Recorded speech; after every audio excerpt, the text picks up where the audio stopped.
요거를 좀 배워가야겠네요. 그렇습니다. 그래서 오늘 기침을 유발하는 가벼운 감기부터 시작해서 기침과 관련된 여러 가지 질환들, 또 기침이 초기 증상으로 나타날 수 있는 심각한 질환까지 기침에 대한 모든 것들 알아보도록 하겠습니다.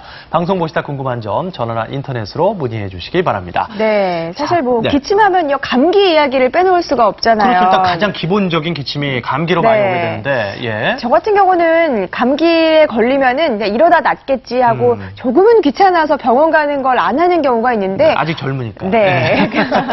그렇지만 또 어르신들 같은 경우는 이러시면 안 된다는 얘기를 들었거든요. 그래요. 예. 그냥 예사롭게 넘길 게 아니라면서요. 예, 맞습니다. 감기 자체는 그렇게 큰 문제는 아니지만 감기라는 합병증이 문제인데요. 어르신들이 면역력이 약하기 때문에 감기에도 쉽게 폐렴에 걸릴 수가 있고요. 특히 심장 질환이 있거나 당뇨병이 있으신 분들은 이렇게 합병증이 쉽게 되기 때문에 감기처럼 앓다가 고열이 있거나 아주 호흡곤란이 있거나 증상이 악화될 때는 혹시 폐렴으로 되는 것이 아닌가를 꼭 생각해 보셔야 됩니다. 네, 그러니까 이제 왜 우리 감기 들리면 그렇잖아요. 아이 소용없어. 알 만큼 알아야지 나. 그런데 감기 약을 먹는 게 좋은가요? 참는 게 좋은가요?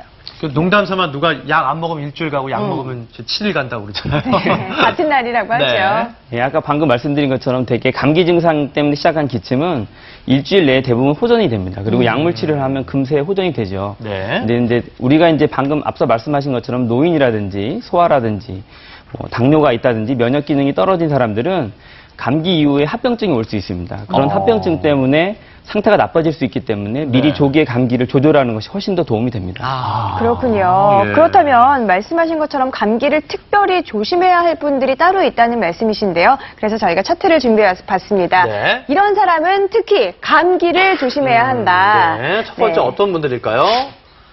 당뇨병이 있는 분들이 감기를 특히 조심하셔야 하는군요. 어떤 연관이 있는 건가요? 예, 당뇨병이 있는 분들은 면역 기능이 좀 떨어져 있기 때문에 감기에 쉽게 걸리고 감기 같은 감염성 질환이 있을 때는 잘 조절되는 혈당도 잘 조절되지 않기 때문에 저혈당, 고혈당이 될 수도 있습니다. 네. 그렇기 때문에 좀 아주 감기에 걸렸을 때는 좀 휴식을 편히 취하시고 혈당 측정을 조금 자주 해보시는 것도 좋겠습니다. 그렇군요. 일단 입맛이 네. 없어도 식사를 꼭꼭 챙겨 네. 드시는 것도 중요하겠군요. 그렇죠. 그렇기 때문에 당뇨병이 있는 분들 정말 감기 예사롭게 넘기시면 안 될 것 같고요. 두 번째는 심장 질환이 있는 분들. 이런 분들도 감기 조심해야 한다. 네. 심장을 자동차로 보면 엔진이라고 이렇게 얘기를 하는 경우가 있는데요. 이렇게 감기라든지 감염성 질환이 있으면 심장 기능에 무리가 돼가지고, 또 악화될 수가 있습니다. 심장 질환들, 증상이 좀 악화될 수 있습니다. 그러므로 감기에 걸리는 거를, 이제 치료를 하셔서 주치의를 좀 만나보시는 것이 좋겠습니다. 예. 네.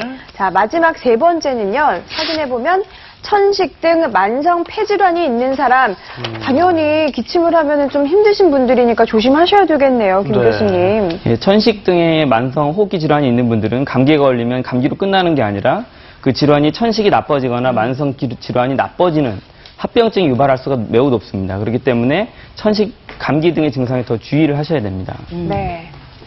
보통 감기 걸리거나 그러면 동네 약국에서 종합감기약 사서 드시는 분들도 많잖아요. 네. 아니면 식구들이 그냥 먹는 약을 나눠서 먹기도 하는 경우가 많은데 혈압이나 당뇨처럼 늘 드시는 약이 있는 분들도 이런 약을 드셔도 되는 건지 좀 그게 좀 궁금하네요. 그건 좀 잘 생각해야 할 것 같아요. 네. 대부분의 감기약은 사실 만성 질환들의 약하고 같이 먹어도 크게 문제는 되지 않습니다.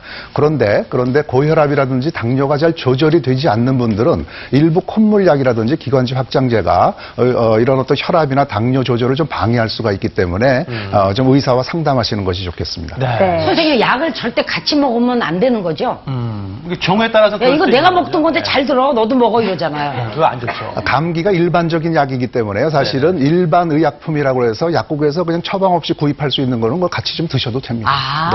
네. 자, 이렇게 간단하게 기침에 대해서만 알아봤는데도 아마 이제 많은 분들이 관심을 가지시는 것 같고 또 철이철이만큼 감기에 대한 고민들이 많으신 것 같은데요. 네. 전화 한번 받아보도록 하겠습니다. 여보세요? 안녕하세요. 안녕하세요. 네. 어떤 점이 궁금하신가요? 네, 저는 사천 사는 박분내라고 하는데요. 네. 병원에서 고혈압 약을 먹으래서 얼마 전부터 고혈압 약을 먹고 있는데요. 네. 자꾸 기침이 나요. 근데 고혈압 약 때문에 기침이 나는 것 같은데 그래도 괜찮은지요? 네, 고혈압약 때문에 네. 기침약까지 먹는 게 어떤지. 그러니까 방금 전에 저희가 나눴던 얘기와 연관이 있겠네요. 일부 고혈압 약은 기침을 유발하는